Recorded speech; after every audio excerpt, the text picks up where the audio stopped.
Voilà, que Dieu soit béni. Je remercie évidemment donc l'invitation à Maurice. Hier, j'étais encore dans l'avion et je remercie Dieu évidemment pour le privilège que nous allons avoir d'étudier vraiment la parole de Dieu, de sonder les Écritures, de reconnaître la puissance de la parole, cette parole qui s'accomplit, qui se réalise évidemment telle que le Saint-Esprit nous l'a accordée. Vous avez les salutations de vos frères et sœurs du Canada, donc je bénis le Seigneur pour les frères et sœurs qui prient pour toutes les actions que j'aurai ici à Maurice, afin que la parole de Dieu, que nos frères et sœurs mauriciens puissent être bénis par le bénéfice évidemment donc de l'Évangile. Je prêche la parole de Dieu depuis 50 ans. Je remercie le Seigneur pour le privilège que j'ai été d'avoir été appelé de la part de Dieu au ministère et au salut à l'âge de 21 ans. J'ai connu le Seigneur à partir de la marine. J'étais un marin et en naviguant autour de la terre, j'ai vu beaucoup de belles choses. J'ai vu la gloire de Dieu dans la nature. J'ai vu la peinture, mais je ne connaissais pas le peintre. Et un jour, ce peintre s'est révélé à mon cœur. Il m'a convaincu premièrement de péché. Vous avez chanté tout à l'heure le Saint-Esprit. Et je bénis le Seigneur pour la puissance du Saint-Esprit. Sa première œuvre est de nous convaincre de péché. J'ai été convaincu de péché à tel point que sur le navire, je me suis assis en pleine nuit sur un paquet de cordages sous les étoiles. J'ai demandé pardon à Dieu de tous mes péchés. Il m'a sauvé, il a changé, il a transformé ma vie totalement. Il m'a appelé au salut et ensuite il m'a appelé au ministère. J'ai fait 3 ans d'école biblique à Montréal. Ensuite, j'ai été enseignant dans une école préuniversitaire dans le cours de sciences religieuses. Ensuite, j'ai été missionnaire avec mon épouse de 44 ans de mariage avec les Indiens dans le nord du Québec, les tribus indiennes qui vivent à moins 40 degrés. Là-bas, nous avons travaillé avec eux, nous bénissons le Seigneur pour le beau travail qui s'accomplit. Et ensuite, Dieu nous a envoyés au travers de la planète Terre pour apporter la parole de Dieu régulièrement. Nous avons été en Afrique, en Europe, dans les pays des îles, dans le Pacifique Sud, en Polynésie française, dans toutes sortes d'endroits où le Seigneur nous a envoyés. Comme le Seigneur a dit un jour à Jérémie, « Tu iras là où je t'enverrai et tu leur diras mes paroles. » Et évidemment, c'était une grande joie. Je remercie le pasteur, Mike Henry, de m'accueillir particulièrement dans son église, ainsi que le frère particulièrement de la CIM.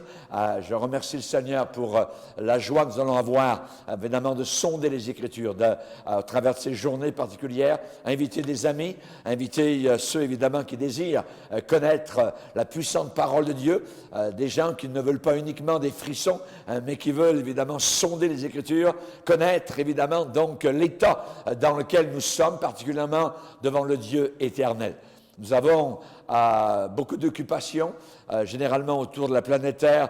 Les gens nous demandent 1 an à l'avance parce qu'il y a beaucoup de demandes à cause de l'apostasie qui règne au milieu de beaucoup d'églises aujourd'hui sur tous les continents. Nous voulons garder le cap, nous voulons garder la bonne parole de Dieu sans compromission, vraiment l'évangile qui sauve, l'évangile qui bientôt va revenir et va enlever soudainement son épouse pour qu'elle ne passe pas par la grande tribulation. Et nous sommes sur le qui-vive, amen, et autour de la planète Terre, les vrais chrétiens attendent le retour du Seigneur Jésus-Christ et nous avons besoin évidemment donc d'être sur nos gardes. La parole de Dieu nous invite évidemment à être sur nos gardes en tout point. Nous avons un site internet. Actuellement, nous sommes arrivés à 5 millions de téléchargements. C'est beaucoup de personnes qui écoutent de l'Australie à la Russie, de la Chine, jusqu'au bord du Canada. Nous avons beaucoup d'internautes qui nous écoutent régulièrement. Il y a des milliers de prédications sur notre site, d'enseignements, de conférences pour évidemment aider le peuple de Dieu dans les derniers jours à rester accroché, fidèle à la bonne et puissante parole de Dieu. Nous ne voulons pas nous laisser égarer par des mouvements venant d'ici et de là. Nous voulons rester dans le grand courant.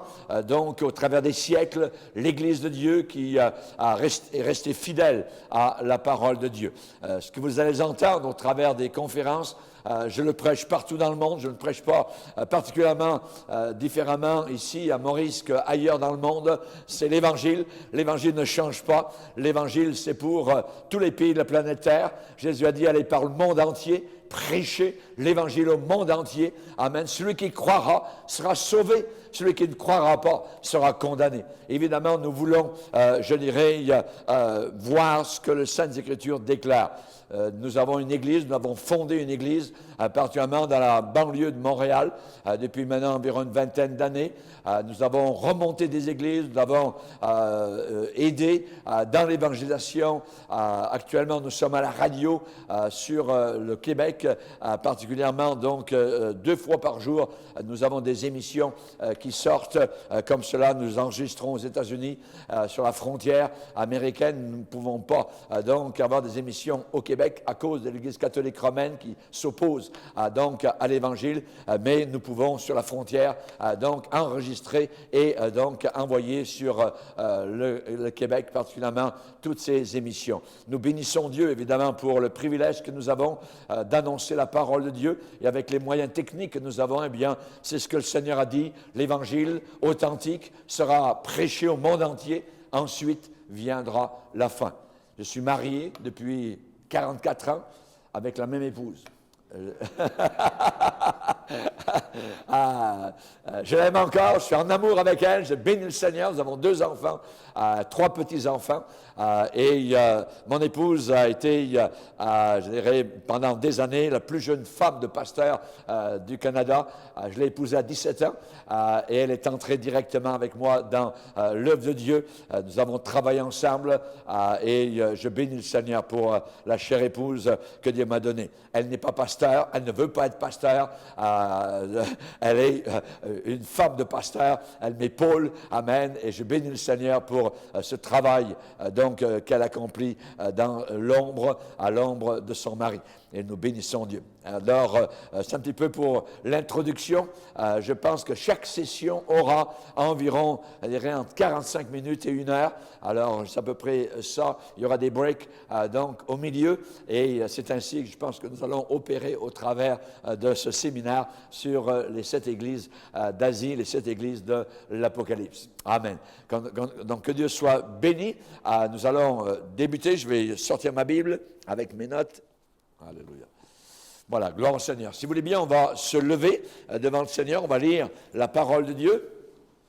Si vous voulez bien, nous allons aller dans le livre des Proverbes, au chapitre 9.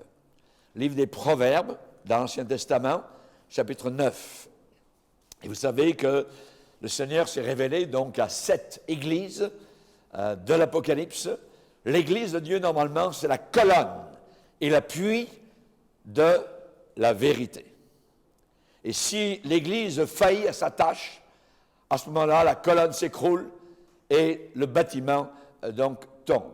Nous voulons que l'Église soit cette colonne puissante, et nous allons voir, évidemment, donc au travers de l'étude, les 7 églises. Si vous voulez bien, 9, verset 1er, Proverbe, chapitre 9, verset 1er, la sagesse a bâti sa maison. Elle a taillé ses 7 colonnes. Elle a égorgé ses victimes, mêlé son vin et dressé sa table. Elle a envoyé ses servantes, elle crie sur le sommet des hauteurs de la ville, que celui qui est stupide entre ici. Elle dit à ceux qui sont dépourvus de sens, venez, mangez de mon pain et buvez du vin que j'ai mêlé. Quittez la stupidité et vous vivrez, et marchez dans la voie de l'intelligence. Amen. Seigneur, nous sommes devant toi, nous voulons te bénir. Nous plaçons ces moments en ta présence, Seigneur, car tu es un roi de gloire, tu es un Dieu merveilleux, tu es un Dieu puissant, Seigneur. Et nous désirons être au bénéfice de ta parole, Seigneur. Que le Saint-Esprit puisse l'animer avec force, avec gloire, avec puissance. Que l'enseignement de la parole de Dieu puisse éclairer notre voie. Nous prions ces choses, Seigneur. Nous lions toute force diabolique. Nous lions tout esprit de mensonge. Nous te demandons, Seigneur, que nous puissions comprendre et réaliser, Seigneur, ce que tu veux nous dire. Dans le nom merveilleux, dans le nom puissant, dans le nom de Jésus-Christ, nous prions ces choses. Amen et amen. Et tout le peuple dit Amen. Amen. On peut s'asseoir, frères et sœurs. Alléluia. Alléluia. Gloire à Dieu. Que Dieu soit béni. Alléluia. Particulièrement, nous allons parler dans la première heure de l'introduction.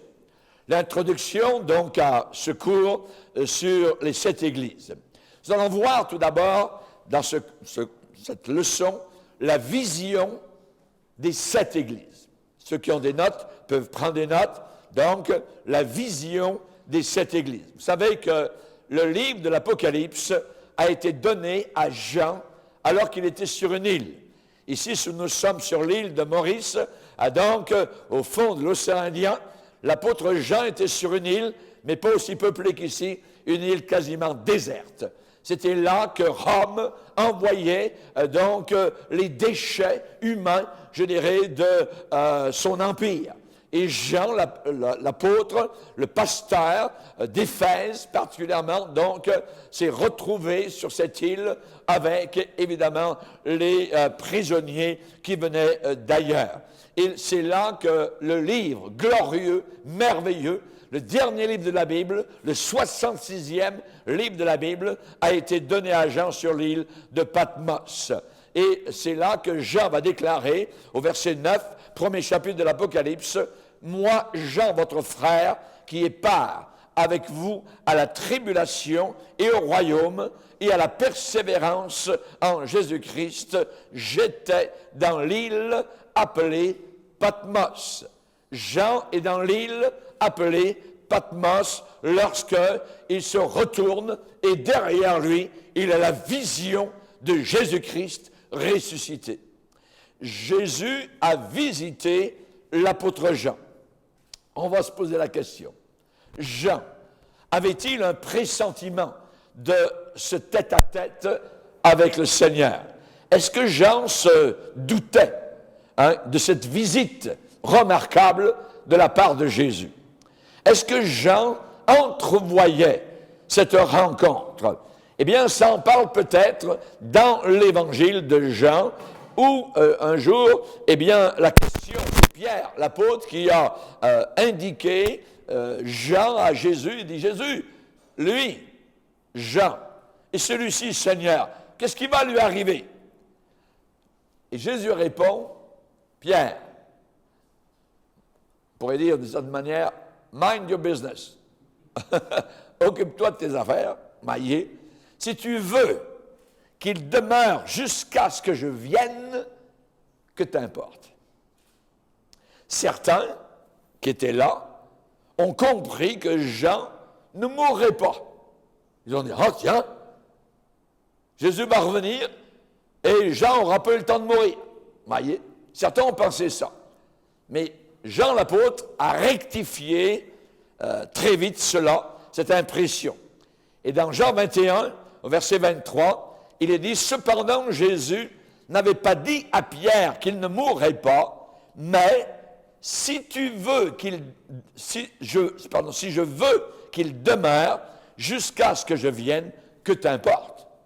C'est ça. Donc, au lieu de dire que Jean vivrait jusqu'à la deuxième venue de Jésus, eh bien, on voit que Jean l'apôtre a réfuté cette mauvaise impression. Ce n'était pas du tout la pensée de Jésus. Mais, cependant, peut-être qu'il était possible que Jean s'attende à une visite toute spéciale de la part du Seigneur. Au point de vue historique, Jean mourut juste avant la fin du 1er siècle. Juste avant la fin du 1er siècle, en l'an 98 après Jésus-Christ. Donc, le 1er siècle a été vécu quasiment totalement par l'apôtre Jean. Donc, Jean n'a pas vécu, évidemment, jusqu'à la deuxième venue de Jésus. C'est un événement qui n'est pas encore arrivé, même après, donc, 20 siècles, puisque nous sommes, nous, au 21e siècle. Mais cependant, Jésus a visité personnellement Jean l'apôtre à Patmos, et lui a accordé l'Apocalypse, Revelation, la révélation. L'Apocalypse, c'est la révélation. Nous allons voir, révélation de Jésus-Christ, premièrement, avant que ce soit la révélation des événements, donc, à venir à la fin des temps. Et particulièrement, donc, Jean le dit au verset 9, « Moi, Jean, votre frère, j'étais dans l'île appelée Patmos. » Où est cette île Patmos? Où est-elle? Voyez. Et comment Jean s'est retrouvé sur cette île-là? Eh bien, c'est une île qui se trouve dans la mer Méditerranée, pas très loin de la Turquie actuelle. On peut visiter aujourd'hui encore cette île-là. C'est directement à l'ouest d'une ligne qui part d'Éphèse. Éphèse, donc, en Turquie, quasiment au bord de la mer, et là, en ligne droite, vers l'ouest, vous avez la petite île Patmos. Patmos, c'est là, cette île-là. C'est une île déserte, une île rocheuse, donc il y a environ 16 kilomètres de longueur. 16 kilomètres de longueur, et pas très large. Aujourd'hui, sur une des collines principales, il y a un monastère. Les catholiques ont bâti un monastère, le monastère Saint-Jean, voyez. Et proche de ce lieu-là, il y a une grotte où supposément, donc, Jean a reçu l'Apocalypse. Jean, donc, était prisonnier sur cette île en l'an 95 après Jésus-Christ, sous le règne de l'empereur Domitien. À Rome, c'est l'empereur Domitien qui régnait, un très grand persécuteur des chrétiens. Nous allons voir cela plus tard, voyez. Et Jean a été relâché 18 mois plus tard, 1 an et demi plus tard, Jean a été relâché, sous le règne d'un autre empereur qui s'appelait Nerva. Et donc, c'est quelque part, pendant cette période-là, donc pendant ces 18 mois, 1 an et demi, que quelque part que Jean a reçu donc l'Apocalypse. On sait qu'il y a un écrivain qui était à l'époque, qui s'appelait Tertullien, un écrivain des pères de l'Église, a écrit, et je cite, il dit « Jean était exilé à Patmos après avoir survécu miraculeusement à une immersion dans de l'huile bouillante. » Ils ont essayé de tuer l'apôtre Jean en mettant une grande bouilloire d'huile chauffée, et là, bouillant, et de le mettre. Et ça n'a rien fait, miraculeusement. Jean est sorti vivant de cela. Donc, finalement, ils l'ont envoyé donc à Patmos. Jean a vécu jusqu'en l'an 98 après Jésus-Christ. Donc, il a reçu la visite du Seigneur en l'an 96, 2 ans environ avant sa mort. Le livre de l'Apocalypse est totalement unique. Il n'y a aucun autre livre qui est comme le livre de l'Apocalypse. C'est le 66e de la Bible. La Bible n'a que 66 livres. La Bible catholique, particulièrement, a beaucoup d'autres livres. Voyez, nous avons gardé 66 livres. L'Église catholique a ajouté ce qu'on appelle les livres apocryphes, qui ne sont pas inspirés de Dieu, et c'est là, au travers de ces livres non inspirés, qu'ils peuvent adorer Marie ou prier les morts, et ainsi de suite. Non, nous ne croyons pas à cela. La Bible n'a que 66 livres. Le dernier, le 66e, s'appelle l'Apocalypse. En quoi ce livre est différent des autres prophéties de la Bible? Eh bien, la plupart des prophéties de l'Ancien Testament concernent 2 événements. 2 événements. Tout d'abord, la première venue de Jésus dans son ministère terrestre, et ensuite, deuxièmement, la deuxième venue de Jésus-Christ lorsqu'il apparaîtra en gloire. Et cela n'est pas encore arrivé. Nous attendons cela. Les Juifs ont été confus, mêlés sur ces deux événements.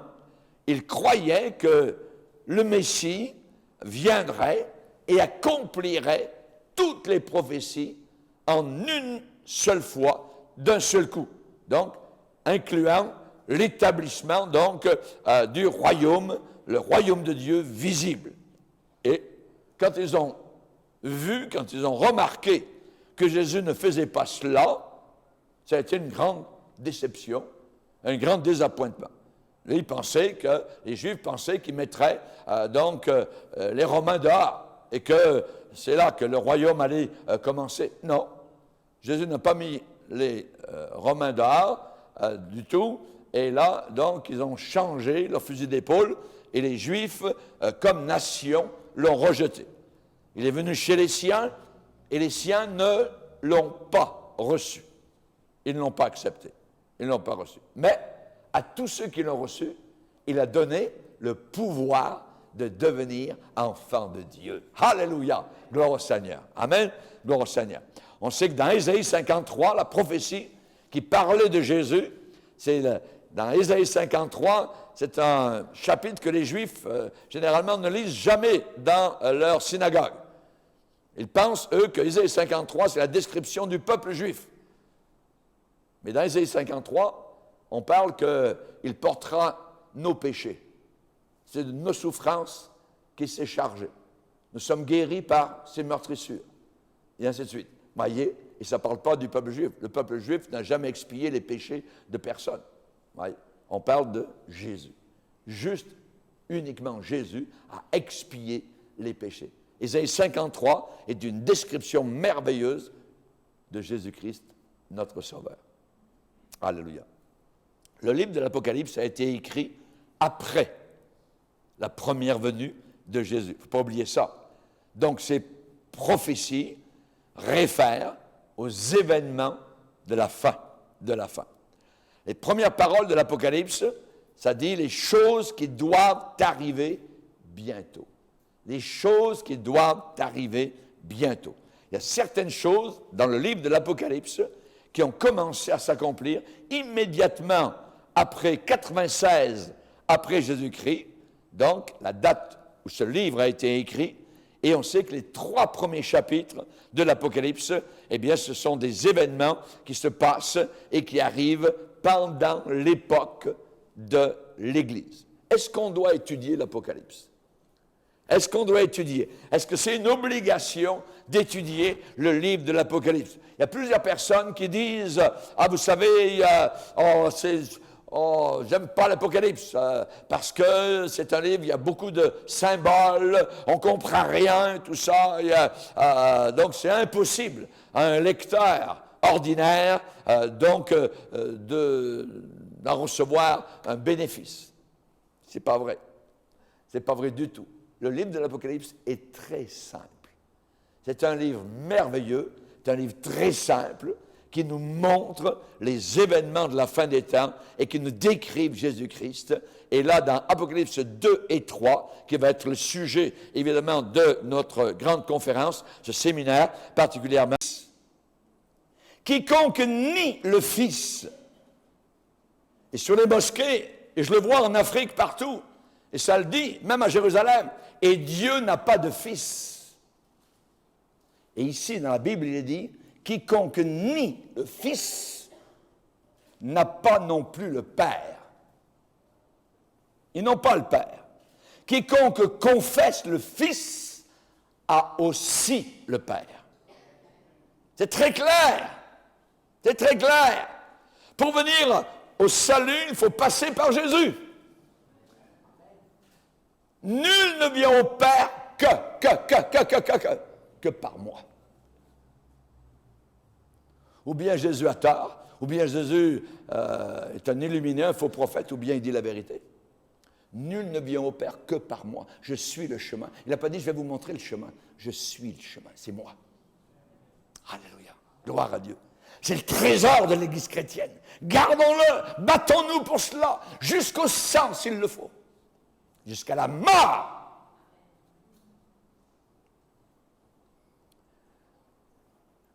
Dans l'Apocalypse, il n'y a rien qui est ajouté à l'Évangile. Jésus est le Fils de Dieu. Et on nous dit qu'il est le premier-né des morts. Ça veut dire qu'il est mort et ressuscité des morts. Troisièmement, notre salut est accompli au travers du sang.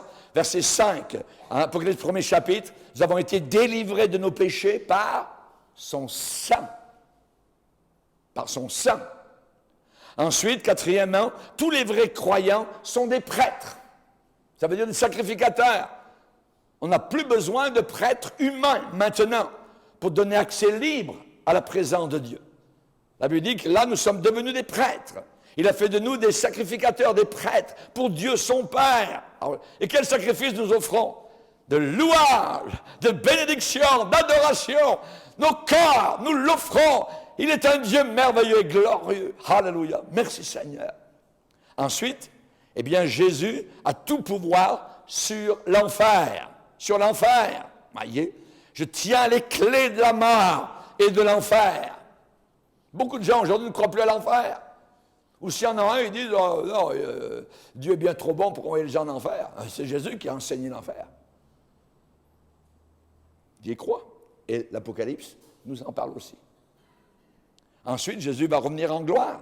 Voici, il vient avec les nuées. Tout œil le verra. Gloire à Dieu. Amen.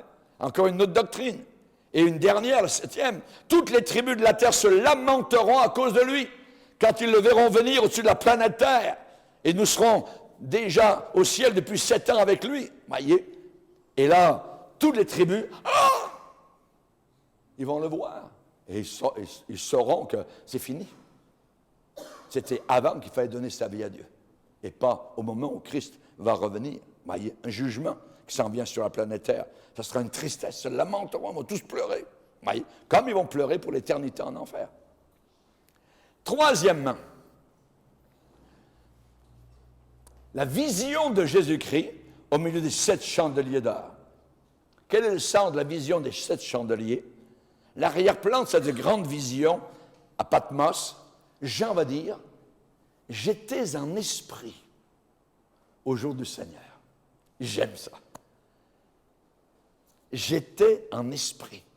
Être dans l'esprit. Vivre dans l'esprit. Se mouvoir dans le Saint-Esprit. Quand Dieu se révèle à son peuple, il choisit un temps où les gens sont en esprit. Quand Dieu s'est révélé à toi, tu étais en esprit. Tu le cherchais. Tu pleurais. Tu priais. Tu demandais. Et là, Jean était en esprit. Et Dieu s'est révélé à lui. Vous savez, quand les gens ont une très grande prospérité matérielle, la tentation, c'est d'être absorbé par les choses matérielles, au mépris des choses spirituelles. Et Jean l'apôtre parle de lui-même. Il va dire, moi, Jean, votre frère et compagnon dans les épreuves, et qui est part avec vous à l'épreuve et à la persévérance en Jésus-Christ. Donc, il n'avait aucun confort physique sur l'île de Patmos. Il était prisonnier. Mais c'était une grande consolation, évidemment, de vivre en communion avec Dieu. Il était dans l'esprit. Alléluia. Pourquoi était-il là? Il va le dire. À cause de la parole de Dieu et du témoignage de Jésus-Christ.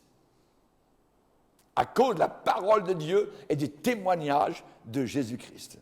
La plus grande partie du 1er siècle était déjà écoulée lorsque Jean, donc, a eu cette vision. Ça faisait longtemps qu'il avait été appelé par Jésus sur les rivages de la mer de Galilée. Rappelez-vous, jeune homme, voyez, le Seigneur l'avait appelé, il avait laissé la barque, il avait laissé papa Zébédée, compagnie de poissons et fils, il avait tout laissé, voyez, pour suivre Jésus-Christ. Et maintenant, il est âgé. Il a plus de 90 ans. Et reste attaché au Seigneur. D'autres disciples sont morts, ses compagnons, depuis plusieurs années. La ville de Jérusalem, ça fait 24 ans maintenant, environ un quart de siècle, 25 ans, qu'elle a été détruite par les Romains. L'ancienne génération avec laquelle Jean avait grandi était presque maintenant totalement passée. Il et avec toutes ces années, eh bien, reposer sur ses épaules donc le poids des années et réaliser toutes les vanités des choses de la terre. Et au milieu de sa pauvreté, au milieu de son emprisonnement, de son épreuve, sur cette île aride, stérile, il a trouvé l'encouragement dans sa communion avec Dieu. Le plus grand encouragement, mon frère, c'est avec Dieu, dans la présence de Dieu, avec la Bible ouverte, avec tes larmes salées qui peuvent couler de tes joues. Mais le Seigneur est là. Il est là. Entre dans ta chambre, prie, parle à ton Père qui est là dans le lieu secret. Et ton Père qui voit dans le secret te le rendra. Alléluia. Merci Seigneur. Il était en esprit. Cette église d'Asie mineure. Alléluia. Et là, évidemment, on va y arriver. Cette église d'Asie mineure, qui représente bien plus que les assemblées locales d'Asie mineure, 7. Elle représente toutes les milliers d'églises de tous les temps, au travers de tous les siècles. Mais en même temps, on va le voir, elles sont prophétiques, parce qu'elles représentent certaines strates, je dirais, dans la couche donc, de l'Église depuis le 1er siècle jusqu'à aujourd'hui. Et nous allons voir cela. Donc ça représente plus que les assemblées locales d'Asie mineure. Et là, la vision révèle Jésus en personne, debout, au milieu des chandeliers. Le Jésus d'aujourd'hui n'est plus le Jésus qui vivait et qui marchait sur la terre. Aujourd'hui, le Jésus, c'est celui qui s'est montré sur la montagne de transfiguration à Pierre, Jacques et Jean. C'est le Jésus que Jean, dans l'Apocalypse, a vu dans toute sa gloire, avec la ceinture d'or, sacrificateur sur la poitrine, avec ses yeux de flamme, avec son visage plus brillant que le soleil à son midi. C'est ça, maintenant, Jésus. Et un apôtre dans les Épîtres va dire, si nous avons connu Jésus selon la chair, nous ne le connaissons plus maintenant sous cet aspect. Maintenant, c'est le Sauveur de gloire. C'est le puissant. C'est le El Shaddai. C'est le roi vivant. Alléluia. Nous le voyons, Hébreux chapitre 2, couronné de gloire et d'honneur à cause de la mort qu'il a soufferte. Alléluia. Et je le contemple chaque jour, depuis plus de 50 ans. Couronné de gloire et d'honneur. Merci Seigneur. Merci Seigneur. Il est assis à la droite du Père, dans la gloire. C'est le Christ qui va revenir. C'est à lui que nous devons penser alors que nous l'attendons. Étienne, alors qu'on le lapidait, c'est lui, ce Jésus, qui l'a vu. Je vois le ciel ouvert, Jésus debout, à la droite de la majesté divine. Merci Seigneur. Ce Jésus qui, la Bible nous dit, était assis auprès du Père, était debout quand Étienne l'a vu. Pourquoi? Parce que Jésus s'est levé pour accueillir le premier martyr de l'Église chrétienne. Alléluia. Merci Seigneur. Quel personnage. Et le Saint-Esprit qui décrit Jésus, ce que Jean l'apôtre a vu, le Saint-Esprit fouille le royaume de la nature, cherche des symboles pour donner une faible conception à nos esprits qui sont petits, qui sont lents, voyez, une idée de la gloire, de la splendeur, de la majesté de celui qui s'en vient. C'est le Christ de l'Apocalypse. Alléluia. C'est lui qui vient dans toute sa gloire. Et Jean va dire, sa voix, c'est comme le grondement d'une multitude, 1000 rivières qui tombent en cascade, rugissante. Son visage, le soleil, mais le soleil, il est quasiment éteint devant la gloire du Sauveur. Il brille comme 1000 soleils. Ses pieds, le Saint-Esprit dit, sont brillants comme de la lumière blanche, comme un airain qui est chauffé à blanc.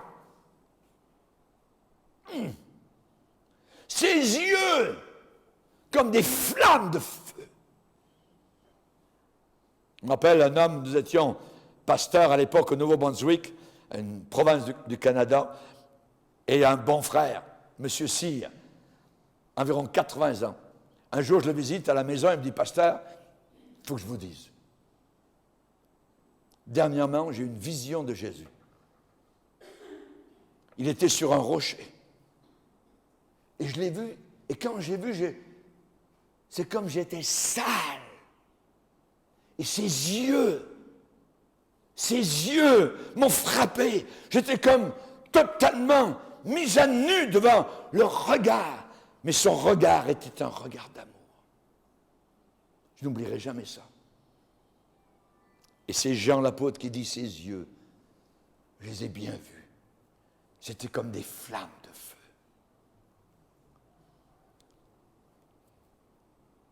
Nous allons voir le mystère des 7 églises. Le message aux 7 églises, pour quand leur accomplissement? Qu'est-ce que ces messages vont nous enseigner? Faites très attention et soyez très, très, très attentifs. Parce que ce qui va être dit dans ces séminaires est très important, je dirais, pour la suite de votre vie chrétienne. La clé principale, vitale, pour comprendre l'Apocalypse, c'est au verset 19 du chapitre 1er. Apocalypse, chapitre 1er, verset 19.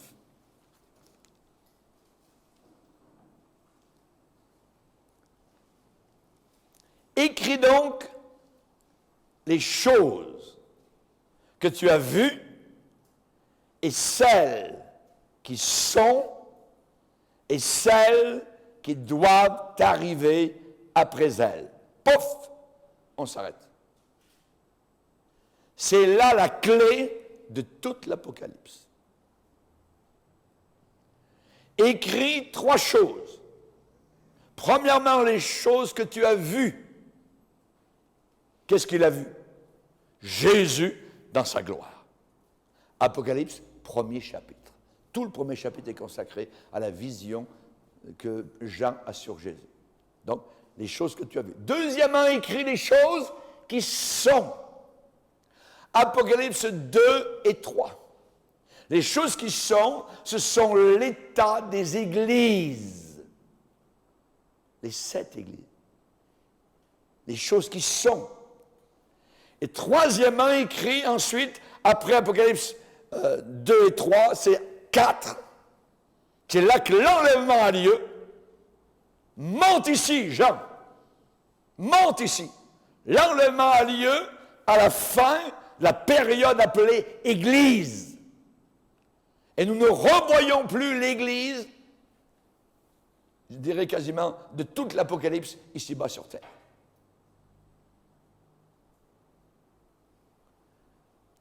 Écris les choses que tu as vues, Apocalypse 1er chapitre. Écris les choses qui sont, Apocalypse 2 et 3, et les choses qui doivent arriver après elles, Apocalypse 4 jusqu'à Apocalypse 22. Le Seigneur parle à Jean de la vision qu'il venait juste de voir, c'est les choses que tu as vues. Les choses qui sont, ça veut dire les choses qui existaient à l'époque de cette vision. Les églises d'Asie. Les 7 églises. Et troisièmement, écrit les choses qui doivent arriver après elles. Et là, nous avons une prophétie. Tout le reste de l'Apocalypse est une prophétie à partir du chapitre 4 jusqu'à la fin. C'est élémentaire. La vision de cette église nous parle et se rapporte à 2 choses. Les choses qui existaient au temps de la vision, on va dire l'état des lieux, et deuxièmement, les choses qui existeraient aussi dans un temps plus lointain, aujourd'hui même, l'état des églises dans le monde entier, et à l'île Maurice, et en Afrique, et en Europe, et aux États-Unis, et au Canada, et en Russie, et en Australie, partout dans le monde. Et comme le livre de l'Apocalypse est un livre prophétique, il faut s'attendre certainement à ce que les lettres aux 7 églises aient une signification prophétique bien au-delà des messages qui ont été apportés à l'époque à ces 7 églises, l'église qui existait en l'an 96 après Jésus-Christ. La déclaration de Jésus écrit les choses qui doivent arriver après elle, ça veut dire après la dispensation de l'Église. Les messages aux 7 églises sont une prévision, une sorte de foreview, voyez, foreshadow, voyez, c'est une ombre, une annonce de l'Église de Jésus tout le long des couloirs des siècles, au travers de toute la dispensation de l'Église. Et nous qui sommes à la fin des siècles, nous avons la capacité de noter cette véracité prophétique, donc cette réalisation très précise, cet accomplissement. La prophétie biblique sur l'Église de Jésus décrit parfaitement les développements, ce qui se passe à l'intérieur des églises au travers des siècles et actuellement. Et si nous avions vécu en l'an 96 après Jésus-Christ, si on avait été membre de l'une des églises, soit à Éphèse, soit à Smyrne, soit à Pergame, soit à Laodicée ou à Sardes, voyez, eh bien, particulièrement, notre intérêt aurait été principalement savoir qu'est-ce que Jésus dit de mon église. Ouais, qu'est-ce que Jésus dit de mon église? Je veux savoir, voyez, comment ça s'applique à mon époque. Et nous qui vivons maintenant à la fin des siècles, nous sommes intéressés surtout à la signification prophétique de ces églises. Il y a une signification prophétique. Il y avait une signification locale à l'époque, mais en même temps, donc, il y a une signification prophétique. Donc, par exemple, je vais vous donner les périodes prédites en succession. Éphèse, c'est l'époque apostolique, 1er siècle. Voyez? Donc, mais 40 ans plus tard, ils avaient besoin d'un amour fraternel. Et l'amour envers le Seigneur, ils l'avaient perdu. 40 ans plus tard. On va le voir lorsqu'on va étudier Éphèse. Aujourd'hui, on va attaquer Éphèse. Voyez? Smyrne, c'est l'église de la persécution qui a débuté au 2e siècle. Voyez? Sois fidèle, tu vas souffrir. Satan va jeter des chrétiens et chrétiennes en prison. Voyez? Sois fidèle jusqu'à la mort. Il se peut que tu meurs. Il se peut qu'il te tue. Sois fidèle. Bouge pas. Lâche pas. Ne va pas offrir de l'encens à César en disant César c'est le Kurios, César c'est le Seigneur. Jamais. Il y a un seul Seigneur, il s'appelle Jésus-Christ. Alléluia.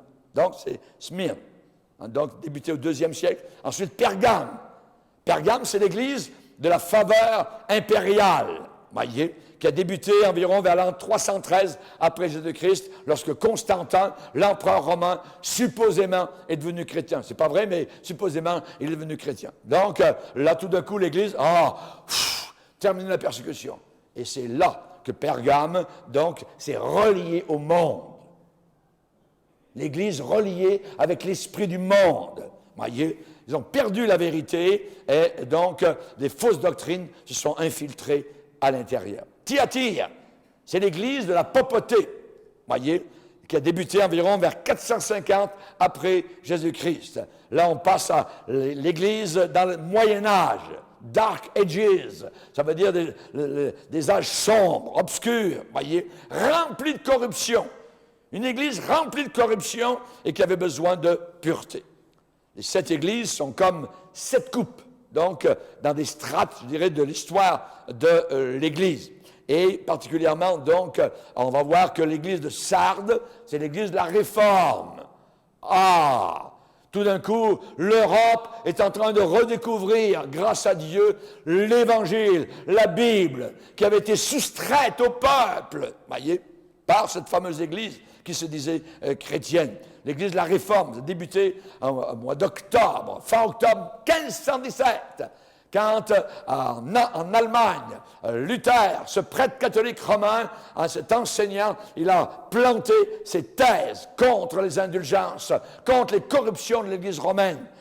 Et là, ça a été un souffle. Des milliers de personnes ont quitté l'Église de Rome à l'époque, donc ils sont venus à la connaissance du salut. Sardes, c'est une église morte, une église qui n'a pas de vie, qui a besoin de résurrection. Et c'est ce qui est arrivé, à une sorte de résurrection où les gens ont commencé à protester contre l'erreur, raison pour laquelle ils ont appelé les protestants. Aujourd'hui, les protestants ne protestent plus contre rien, vous voyez, ils ont la bouche fermée. Ouais. Auparavant, les protestants ils protestaient contre l'erreur, vous voyez, ils disaient la vérité. Philadelphie, c'est une église des temps de la fin, de déversement du Saint-Esprit à la fin des temps. Une église missionnaire, une église zélée, des chrétiens authentiques, la vision de porte, d'opportunités ouvertes à prêcher l'Évangile, et c'est l'église, cette église Philadelphie, qui verra l'enlèvement. On va l'expliquer. Et il y a la dernière, hélas, 3 fois hélas, l'église de Laodicée. Laodicée, c'est l'église de la perte de feu, la perte de foi, l'église qui sera vomie littéralement jusqu'au fond de l'enfer par Jésus-Christ. Une église vomie, une église qui va en enfer. Mais oui, certainement. Relisez bien, on va le voir. Voyez, Laodicée. Une église apostate, une église tiède, une église qui rend Christ malade, qui le fait vomir. Je te vomirai! Allons voir cela. On ne peut pas jouer, évidemment. Il faut être bouillant, mais il a dit les tièdes. Les tièdes, il ne peut pas supporter ça. Puisses-tu être froid, gelé, congelé, surgelé, si tu veux. Mais sois bouillant. Mais la tiédeur, Dieu haït ça. Laodicée, voyez. Nous croyons que nous vivons maintenant proche de la fin de l'époque de l'Église, donc, et la plus grande partie d'Apocalypse 2 et 3, qui était une prophétie à l'époque de Jean, eh bien, sont devenus aujourd'hui de l'histoire, puisque nous avons, nous, je dirais, la supériorité de voir l'histoire derrière nous. On a 20 siècles d'histoire, voyez, et on n'a pas aujourd'hui à revisiter la Bible, à moderniser l'Église, à changer notre corpus de doctrine. Jamais, ne touche pas à ça. Parce que c'est pas aujourd'hui, ça fait 20 siècles, ça fait 2000 ans que nous connaissons ce que nous croyons. On n'a pas besoin de le redécouvrir, on a besoin de le prêcher et de le croire. 2000 ans sont passés. 2000 ans sont passés. Heureux celui qui lit et ceux qui entendent les paroles de la prophétie de ce livre. Alléluia. Dans les 2 chapitres, qui sont le sujet de ces journées de conférence, dans ces 2 chapitres, Apocalypse 2 et Apocalypse 3, il n'y a pas d'interprétation particulière. Il n'y a pas de spéculation fantaisiste. Il n'y a pas d'imagination personnelle. Il n'y a pas de raisonnement humain. Parce qu'aucun livre sur l'histoire de l'Église qui a jamais été écrit par l'homme ne peut se comparer à ces paroles inspirées de Dieu dans ces 2 chapitres. Apocalypse 1 et Apocalypse 2 et Apocalypse chapitre 3. Incomparable. Et encore plus remarquable quand on pense que Dieu les a écrits avant même qu'elles n'arrivent, qu'elles se réalisent. Voyez, et le Seigneur va dire particulièrement ces choses à qui elles sont connues de toute éternité au Seigneur qui fait toutes ces choses. Il sait. Dieu n'est pas pris au hasard par l'apostasie particulièrement qui règne dans l'Église aujourd'hui. Non, il sait. Et c'est la raison pour laquelle on a besoin de se ressaisir et se battre, combattre pour la foi qui a été donnée aux saints une fois pour toutes. Alors, ce que nous allons voir, c'est que, vol d'oiseau, sur cette période actuelle de l'Église, c'est que le Seigneur Jésus ressuscité commence chaque message en se présentant lui-même. Deuxièmement, il termine chaque message avec une promesse à celui qui vaincra. Il y a un obstacle. Il faut vaincre l'obstacle, à celui qui vaincra. Troisièmement, il fait un appel spécial à toutes les églises. Sur 7, il y en a 5 qui doivent se repentir. Rendez-vous compte? 28% uniquement sont sans reproche. 2. Smyrne et Philadelphie. Toutes les autres, souviens-toi, repens-toi, rappelle-toi, si tu ne te repens pas, sinon je vais faire ceci, puisses-tu, je vais enlever la lumière devant toi. Ah! Donc, fais attention. Et en terminant, Jésus répète à chaque église l'exhortation que celui qui a des oreilles entende ce que le Saint-Esprit dit aux églises. Donc, ce que nous voyons, c'est particulièrement qu'il y a 7 étoiles. Les 7 étoiles sont des pasteurs. Il va dire, écrit à l'ange. Ici, vous avez un ange. C'est Mike. Mais c'est ange dans le sens de messager. Le messager de Dieu. Le message aux églises a écrit, premièrement, aux pasteurs, et deuxièmement, à l'église dans l'ensemble. Ils allons voir cela. Moi, je suis l'ange de mon église. Je ne suis pas un ange, mais je suis un ange. Je suis un pécheur sauvé par la grâce de Dieu. Mais les messages, je dois les écouter. Amen. Donc, il avait dans sa main droite 7 étoiles. Les étoiles, ce sont les pasteurs. Les pasteurs, voyez. Et il va dire dans Apocalypse 1, verset 20, les 7 étoiles sont les anges des 7 églises. Les 7 églises. Et en terminant, je vais vous dire une chose. Savez-vous que le nom du livre Apocalypse, on le dit dans le premier chapitre, verset 1er, révélation de Jésus que Dieu a donné à Jean. Révélation, revelation. En anglais, Apocalypse. Apocalypso. Apo en grec, ça veut dire d'origine, from, à partir de, away from. Et calypto, ça veut dire couvrir. Apocalypse, c'est enlever la couverture. Enlever le couvercle. Voyez, dévoiler, découvrir. Donc ici, nous allons découvrir dans cette conférence le message du Saint-Esprit aux églises. Que Dieu soit béni. C'était l'introduction.